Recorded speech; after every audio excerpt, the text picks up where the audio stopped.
of tornadoes.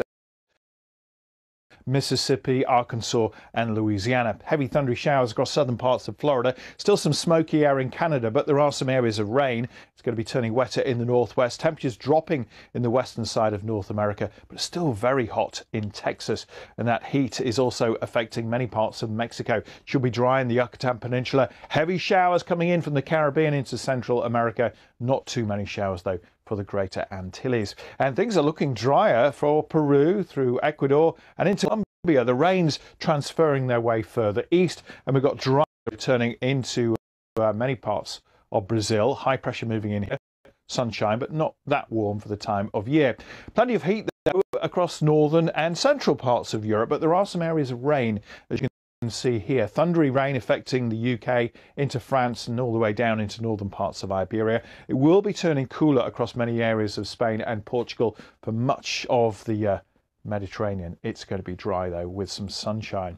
And it's looking fairly quiet across northern parts of Africa. On the cool side though, through Libya and also Egypt, these are the seasonal rains looking quite intense around the Gulf of Guinea. And then we've got dry weather. It's quite cool though, I think, for South Africa, and along the south coast it will be wet and windy at times. Now it's been windy across some parts of the Gulf. The shamal that's been blowing here is tending to weaken, and we're going to find a lot of dry weather around and temperatures probably dropping in the Levant. Now we've got some rain to come across South Asia. This rain here to the south of Delhi, what's left from ex-cyclone Biparjoy. Some heavier showers across southern parts of India, and across the east we've got some extreme heat. Temperatures perhaps into the mid-40s ahead of the southwest monsoon.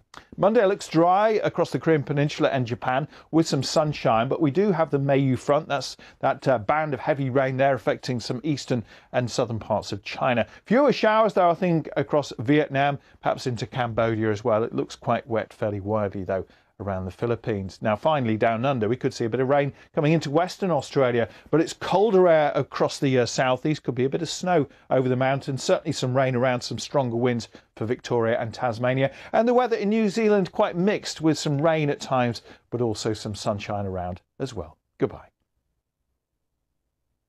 As fighting continues in Ukraine, join our team for the latest developments. There's now a massive effort to rebuild what's been destroyed, but what happened here will never be forgotten. See the headlines as they happen with breaking news alerts in the app, and get the full story with bbc.com/news. Follow the story for all the latest with BBC News. 4:55 on the morning of February the 24th, I found myself at the heart of war. President Putin has announced what he calls a special military operation. From the moment I got off the plane, we were working 12-hour days, and that didn't really stop. There were the thuds of airstrikes. Police on megaphones were telling people to get to safety. As journalists, we will never truly understand what it feels like to have your home destroyed. It's another morning this week where a residential district like this has been struck with the fragments of an intercepted Russian missile. But the next best thing is for us to find those people and bear witness to what they have gone through. There are endless moments when this war feels pointless, and this is one of them. There are so many human tales of survival and recovery. An undeniable moment in this war. President Zelensky appearing in the heart of Kherson. The thing about this war which has surprised me the most has been the sheer resilience of people I have come across. Many predicted Russian troops would be wandering Kiev within days. Ukraine's defence has been both surprising and extraordinary, but it is still the underdog. Sadly, this war is still happening, and we will continue to tell the story of the conflict in Ukraine.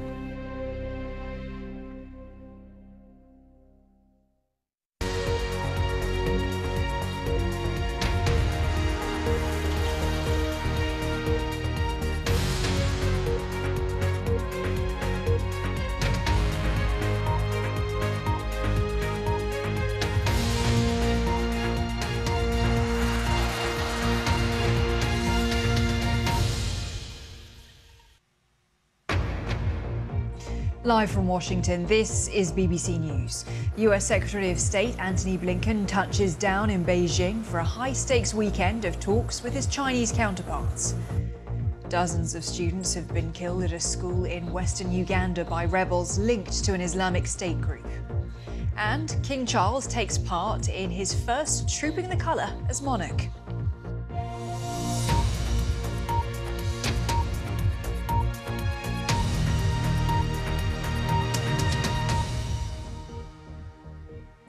I'm Helena Humphrey. Great to have you with us. We begin in Beijing, where US Secretary of State Antony Blinken has touched down at the beginning of the highest profile visit to China by a US official since President Biden took office.